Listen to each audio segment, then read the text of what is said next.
Салам айымдар, силер эми сүтү жок эле суудан билинчик жасаганды үйрөнүп аласыздар. Мага катталып колдоп коюңуздар. Керектүү азыктарды коюп койдум. Какаону кошсоңуздар деле болот, кошпой койсоңуз деле болот. Алгач чай кашыктай туз, 2 жумуртка, кум шекерди кошуп, жакшылап бирдей масса болгончо аралаштырамын.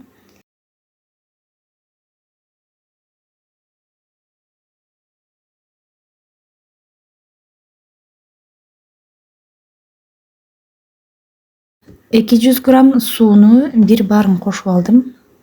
Дагы аралаштырып, ундан бөлүп кошом. Аз-аздан ошондо жакшы аралашат. Унду баарын бир салып койсоңуз болбойт. 3 кашык өлчөмдө какао кошуп алдым. Аркасынан ундун бардыгы эмес, аз-аздан бөлүп кошом. Сода бул чайный ложканын 3/1 бөлүгүндө. Туз менен сода ошондой эле аз өлчөмдө кошулат. Жакшылап аралаштырып, бирдей масса болгонго чейин мындай ушундай болуп калат. Аралаштыра бересиздер. Эми калган ундун бөлүгүн дагы кошуп, дагы ушундай аралаштырып, коюраак болгондон кийин баягы кайнатылган сууну 2ге бөлүп коштум. Дагы аралаштырып, бирдей масса болгондон кийин калган суунун калган бөлүгүн кошуп, суюлтуп алдым.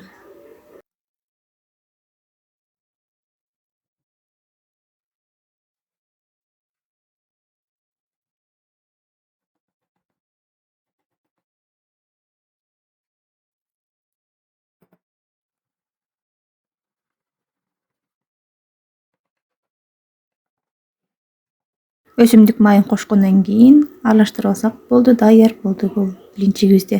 Сковородкага коюп жасап алсаңар болот. Сүт менен кошулуп жасаган билинчиктен эч айырмасы жок. Дал ошондой эле сонун болуп пышат.